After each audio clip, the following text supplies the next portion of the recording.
Hello class. Good morning. हम बात कर रहे हैं आज इतिहास के बारे में। इतिहास किसे बोलते हैं? तो इतिहास अतीत है।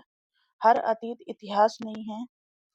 जिसमें बीती घटनाओं का क्रमबद्ध अध्ययन किया जाता है वह इतिहास है। और इसमें मानव के एक मानव असभ्य मानव है और इस मानव के सभ्य होने की कहानी जो यहाँ तो इसके सभ्य होने की कहानी वो इतिहास है। मुझे ड्राइंग ज्यादा अच्छी नहीं आती है। इसके बाल हम बिगड़े बिगड़े बना देते हैं और ये ऐसे जंगलों में घूमता है। तो हम इस तरीके से तो इतिहास मानव के सभ्य होने की कहानी जिसमें मानव का रूपांतरण हुआ है एक वानर से। जहाँ मानव एक पहले वानर था और वानर से मानव का जो रूपांतरण हुआ है वो हुआ है होमो सैपियंस सैपियंस। तो ये हम बात कर रहे हैं इतिहास की। इतिहास के 3 पार्ट है: प्राग ऐतिहासिक काल, आदि ऐतिहासिक काल और ऐतिहासिक काल। इस काल के इस काल के हमारे पास लिखित साक्ष्य उपलब्ध नहीं है। पुरातात्विक साक्ष्य उपलब्ध है, जैसे पाषाण काल। इसका एग्जाम्पल है पाषाण काल। आद्य ऐतिहासिक काल है जो प्रोटो हिस्टोरिकल पीरियड है। इसका हमारे पास लिखित साक्ष्य है लेकिन अभी तक पढ़े नहीं गए। क्या बोल रहे हैं हम बोल रहे हैं कि लिखित तो हैं लेकिन अभी तक रीड नहीं किए गए क्योंकि वो लिपि आती नहीं है किसी को, तो ये पढ़े नहीं गए। इसका तो खैर हमारे पास है ही नहीं, ये है होके भी नहीं है। और जो ऐतिहासिक काल है इसके हमारे पास पुरातात्विक साक्ष्य भी है और साहित्यिक भी है। तो सबसे ज्यादा टाइम लगेगा हमें पढ़ने में हिस्टोरिकल पीरियड को, उससे कम टाइम लगेगा ये प्रोटो हिस्टोरिकल पीरियड को। और सबसे एक ही दिन में जो खत्म हो जाएगा वो हो जाएगा, ये आज ही खत्म हो जाएगा, तो प्री हिस्टोरिक पीरियड। तो हम देखते हैं कि मनुष्य वानर से होमो सैपियंस सैपियंस तक का सफर हमने अभी बोला था कि बीती घटनाओं का क्रमबद्ध अध्ययन है और साथ साथ मनुष्य के सभ्य होने की कहानी इतिहास है। सबसे पहले जो वानर समूह था इसका नाम था वानर ग्रुप। इसका नाम था ड्रायोपिथेकस। क्या नाम था? ड्रायोपिथेकस।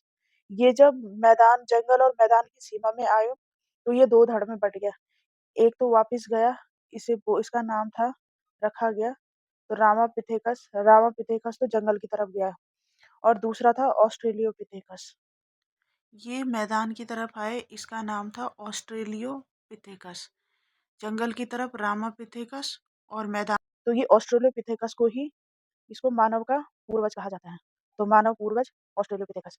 इसके बाद जब इसके शारीरिक और मानसिक स्थिति में रूपांतरण हुआ, इसने मैदान के वातावरण में अपने आप को एडजस्ट किया, तो इसकी थूथन थोड़ा सा अंदर की तरफ जाने लगी।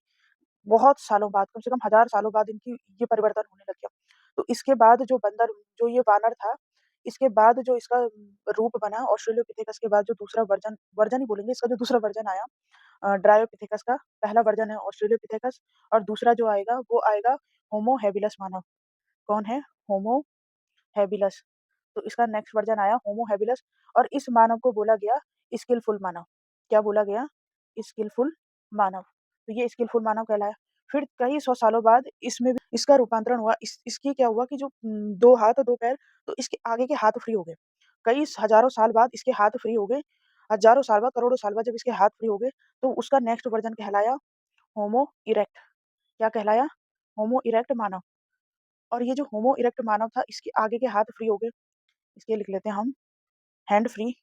तो जब इसके हैंड फ्री हो गए तो उसको काटने तोड़ने चीरने में इजी हो गया। तो क्या हो गया? काटने में इजी हो गया, तोड़ने में और चीरने में। तो ये क्रियाएं करने लग गया। तो इसने क्या करा? इसने टूल्स बनाना शुरू किया। टूल्स मतलब उपकरण। कौन से उपकरण? ये हड्डियों के बनाने लगा। मजबूत कौन होते हैं?